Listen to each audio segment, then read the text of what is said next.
Halo semuanya, selamat datang di sesi explainer kita kali ini. Hari ini kita bakal membedah sesuatu yang lumayan bikin deg-degan belakangan ini. Mekanisme gimana sih sebuah mata uang itu bisa benar-benar runtuh? Kita bakal pisahin mana yang cuma sekedar mitos panik dan mana yang realitas ekonomi. Kita kan sering banget ya dengar berita-berita nakutin soal nilai tukar rupiah belakangan ini. Nah, mending kita langsung lihat sejarah dan datanya aja, biar kita paham apa yang sebenarnya lagi terjadi. Jujur aja, banyak dari kita pasti ngerasa agak cemas akhir-akhir ini kan? Ngelihat harga-harga pada naik, terus nilai tukar yang goyang terus setiap hari. Wajar banget kalau tiba-tiba kepikiran satu pertanyaan besar ini. Mungkinkah uang hasil kerja keras yang ada di dompet kalian sekarang tiba-tiba nggak ada harganya sama sekali? Oke, masuk ke bagian 1, gejolak rupiah. Mari kita lihat kondisi saat ini. Buat mendiagnosis situasinya, kita emang harus lihat angka-angkanya dulu.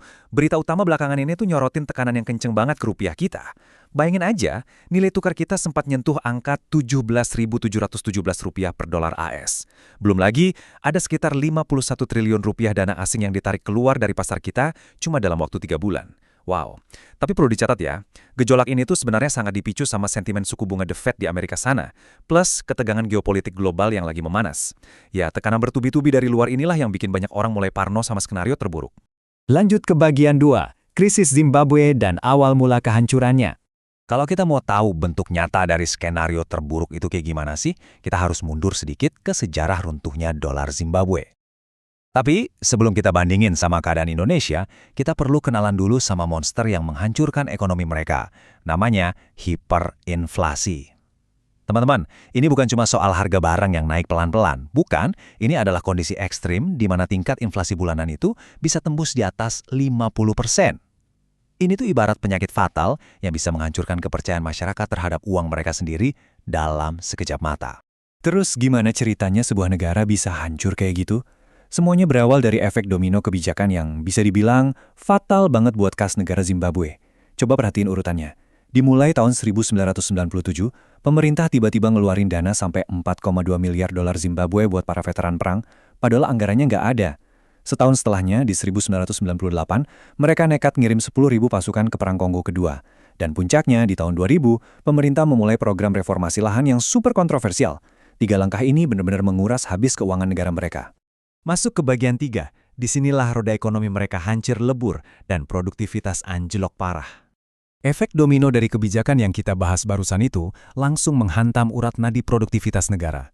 Pertumbuhan PDB Zimbabwe langsung terjun bebas ke angka negatif. Kenapa bisa begitu?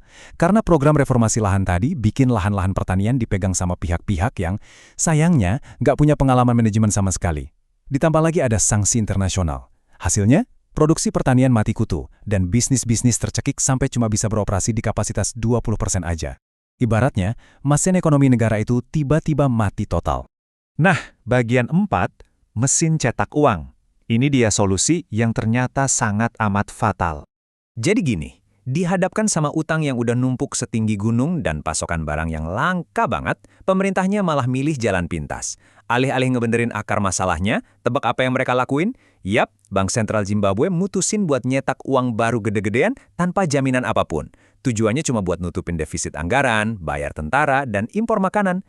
Yang lebih parah lagi, pemerintah bahkan nyembunyiin aktivitas ini dan memalsukan data pencetakan uang sampai lebih dari 20 juta dolar sebulan. Ini tuh resep paling sempurna buat bikin kiamat ekonomi, jumlah uang beredar terlalu banyak, sementara barang yang mau dibeli nyaris nggak ada. Efeknya, skala bencananya benar-benar luar biasa sampai susah diproses sama logika kita. Menjelang akhir tahun 2008, inflasi di Zimbabwe meledak sampai nyentuh angka 89,7 sekstiliun %. Iya, sekstiliun. Angka nolnya banyak banget. Di titik ini, harga barang bisa naik 2 kali lipat setiap jam loh. Bayangin aja, kalian gaji di pagi hari, tapi pas sore harinya, uang gaji sebulan itu udah nggak cukup bahkan cuma buat bayar ongkos bus pulang ke rumah. Gila banget kan? Bagian 5, lahirnya uang 100 triliun dan fenomena triliuner yang miskin. Mimpi buruk angka ini akhirnya melahirkan salah satu bukti sejarah finansial paling kelam di dunia modern.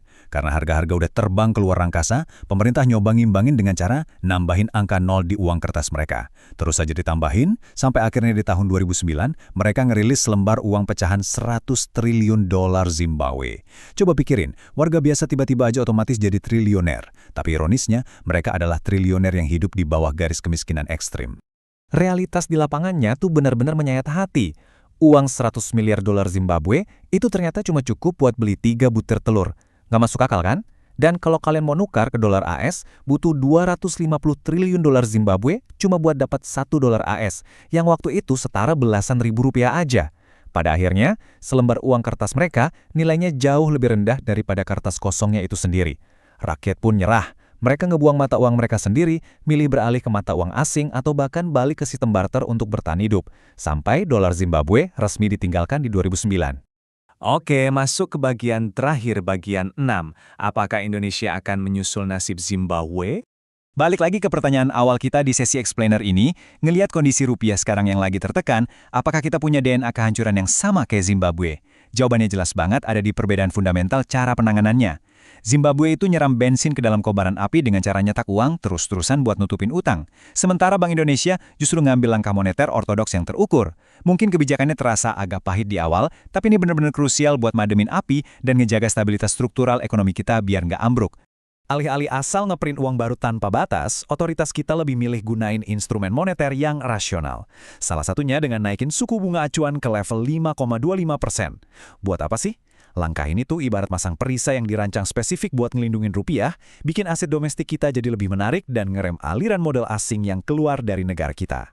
Dan gak cuma ngandelin suku bunga, otoritas kita juga aktif banget turun tangan ngebatasin spekulasi liar yang suka bikin nilai tukar makin kacau. Bank Indonesia keluarin aturan tegas, pembelian dolar AS tanpa underlying aset alias transaksi bisnis real dibatasi maksimal cuma 25.000 dolar. Jadi kalau ada yang borong dolar murni buat spekulasi doang, ia bakal dicegat. Intinya, kebijakan kita itu benar-benar bermuara ke stabilitas makroekonomi jangka panjang, bukan sekedar cari solusi politik instan yang murahan. Jadi, walaupun tekanan global terhadap mata uang kita belakangan ini emang kerasa nyata banget, dari penelusuran kita kali ini kelihatan kok kalau kita nggak lagi jalan ke jurang hiperinflasi yang sama kayak Zimbabwe. Menghindari hiperinflasi itu kuncinya ada di independensi, transparansi, sama kedisiplinan lembaga moneter kita. Keputusan tegas mereka lah yang jadi benteng terakhir buat ngelindungin nilai uang di dompet kalian semua. Nah, setelah ngelihat sendiri perbedaan fundamental ini, seberapa yakin nih kalian sama kekuatan sistem finansial kita ke depannya? Coba pikirin deh. Mari terus perhatikan datanya, dan pastinya tetaplah kritis.